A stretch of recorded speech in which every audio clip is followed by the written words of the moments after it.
So in this session we are going to understand about our data types and concept of the variables. ठीक है, तो कुछ यहाँ पर मैंने डेटा टाइप्स कंसीडर किए हुए हैं जिसमें इंटीजर है, फ्लोट है, डबल है, स्ट्रिंग है, नंबर है, बूलियन एंड अनडिफाइंड मौजूद है. ठीक है, तो ये कुछ डेटा टाइप्स हैं और इसके बिहाफ पर हम नंबर्स को हैंडल कर रहे होते हैं. किस तरह से हम देखते हैं, तो इंटीजर से मुराद होल नंबर है. ठीक है, अगर मैं सिंपल इंटीजर की बात करूं या सिर्फ नंबर की बात करूं तो बोथ आर सेम, क्योंकि नंबर जो है वो इंटीजर में ही हैंडल होता है और इंटीजर नंबर में हैंडल होता है. यानी 100, 10, 1 लाख, ये सारे क्या हैं, एक होल नंबर है, इंटीजर है. तो ये नंबर भी हो गए और साथ ही साथ डेटा टाइप में इंटीजर भी हो गए. तो मैं सबसे पहले मैं जूम भी कर देता हूँ. वार का कीवर्ड इस्तेमाल करते हैं हम वेरिएबल को डिफाइन करते हुए, जैसे मैंने स्टार्टिंग में भी इस हवाले से बताया था, लेकिन हमने उसे ब्रीफली देखा था. इसमें थोड़ा सा हम एक्सप्लेन करके इसे समझेंगे. तो वेरिएबल को डिफाइन करने के लिए वार का कीवर्ड होता है. उसके बाद नेम ऑफ द वेरिएबल, तो मैंने नेम ऑफ द वेरिएबल लिखा a इक्वल, और उसके बाद मुझे एक इंटीजर बताना है यानी होल नंबर. मैंने 100 लिखा और सेमी कॉलन से मैंने इसे टर्मिनेट कर दिया. अच्छा, कुछ लैंग्वेजेस जो होती हैं वो लूजली टाइप होती हैं. लूजली टाइप से मुराद ये है कि स्क्रिप्टिंग लैंग्वेज होने के नाते जावास्क्रिप्ट ये इस बात को खुद समझ जाता है कि आप जो वैल्यू डिफाइन कर रहे हैं वो किस डेटा टाइप की है. आपको पहले बताने की जरूरत नहीं है कि वार इंटीजर a इक्वल टू 2, ठीक है, वार फ्लोट b इक्वल टू 2.50, ये बताने की जरूरत नहीं होती. आप सिर्फ वार के साथ वेरिएबल का नाम रखें. आपका जो इंटरप्रेटर है स्क्रिप्टिंग लैंग्वेज का वो खुद समझ जाता है कि जो नंबर आपने लिखा है उसका ताल्लुक किस डेटा टाइप से. ठीक है, तो फर्स्ट मैंने इंटीजर लिखा, सेकंड में लिखता हूं वार b इक्वल टू 5.23. तो ये फ्लोट हो गया. Float which mean decimal point के साथ जो नंबर लिखा जाता है उसको हम फ्लोट भी कहते हैं और डबल भी कहते हैं. ठीक है, इसी तरह वार c इक्वल टू 55.23. तो ये भी हमारे पास या तो फ्लोट हो सकता है, डबल हो सकता है. बेसिक डिफरेंस दोनों के साइज का होता है. ठीक है, यानी जो रेंज है दोनों के साइज में वो फर्क है, लेकिन नंबर्स दोनों में एक ही तरह से लिखे जाते हैं. उसके बाद स्ट्रिंग है, तो मैंने लिखा var d equal to single quotation, और सिंगल कोटेशन पे मैंने लिखा पहले सिर्फ और सिर्फ 2. ठीक है, और उसके बाद मैंने लिखा var e equal to inverted comma, और इसमें लिख दिया मैंने फॉर एग्जांपल फार सेमीकोलन.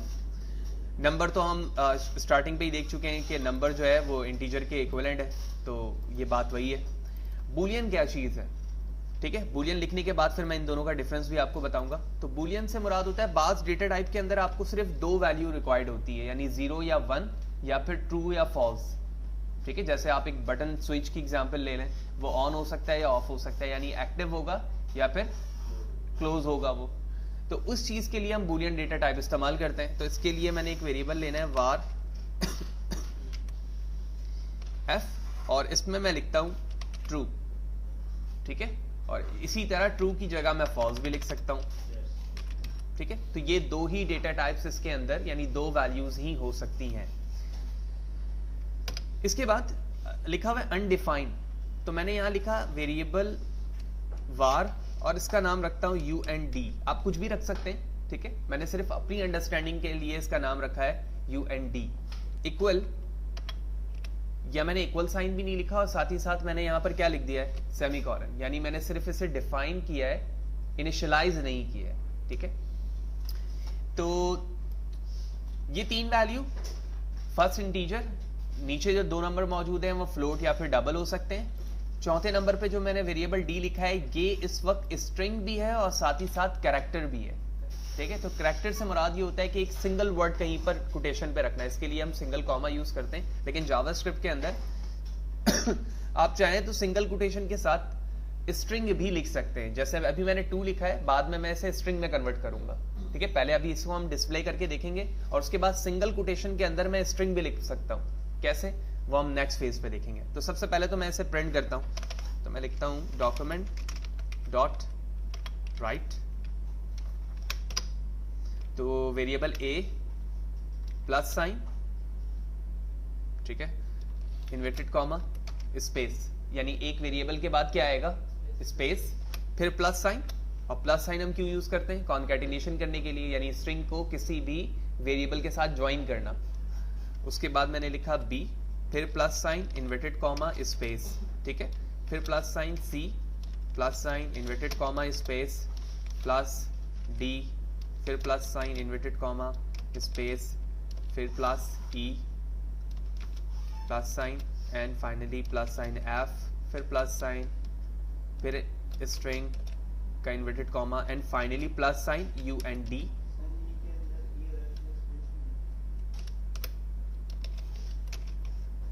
और यू एंड डी लिखने के बाद मैंने ब्रैकेट को क्लोज किया और सेमीकोलन दे दिया। तो इस तरह मैंने एक ही लाइन में तमाम वेरिएबल को लिखा है और स्पेस देने के लिए इन्वर्टेड कॉमा और दोनों तरफ प्लस साइन लगा के कॉन्कैटिनेट किया, यानी इसे ज्वाइन किया है। नाउ जूम आउट करते हैं, कंट्रोल एस, और इन चीज़ों को अब मुझे यहाँ से हटाना होगा, तो मैं इसे कमेंट कर देता हूँ, ठीक है। कंट्रोल एस, वेब ब्राउज़र पर आता हूँ, पेज को रिफ्रेश करता हूँ, तो आप देख रहे हो कि 100 फर्स्ट वैल्यू, 5.23, 55.23, उसके बाद डी के अंदर 2 मौजूद है, वो लिखा हुआ है, उसके बाद ई के अंदर फहद एंड एफ के अंदर फॉल्स, वही प्रिंट हो गया। लेकिन जैसे ही मैंने यू एंड डी की बात करी ना, तो वहां पर ये प्रिंट हो गया जो कि मैंने यहां पर लिख के भी दिखाया था, अनडिफाइंड।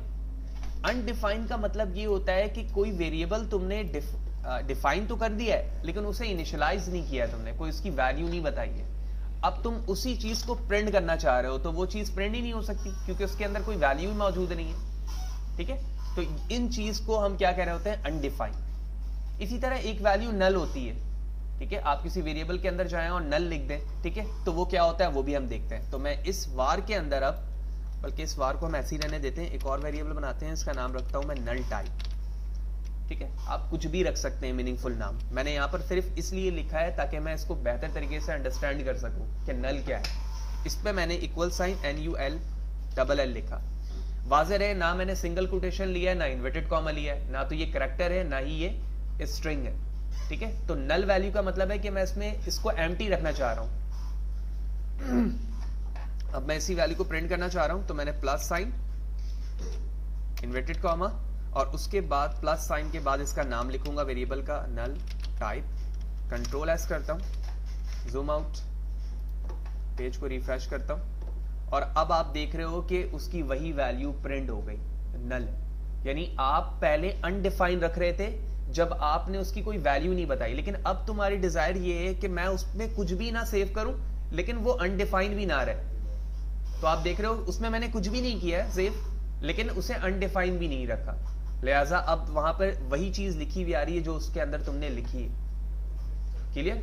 तो ये एक बेसिक कॉन्सेप्ट था डेटा टाइप का और वेरिएबल इनिशियलाइजेशन का, जिसके अंदर हमने ऑलमोस्ट तमाम डेटा टाइप्स देखे और उनकी वर्किंग देखी कि हम उसे किस तरह से कॉन्कैटिनेट करवा सकते हैं, ज्वाइन करवा सकते हैं और उसे प्रिंट कर सकते हैं। इन डेटा टाइप्स को जहां पर हमें जरूरत होती है, जिस वैल्यू की जो रिक्वायर्ड है हमारे वेबसाइट के अंदर, उसके मुताबिक यूज कर रहे होते हैं। यानी जिस चीज की जरूरत है हम उसे यूज कर लेंगे, जिसकी नहीं है वो उसकी जरूरत नहीं होगी तो हम नहीं यूज करेंगे उसे। क्लियर है?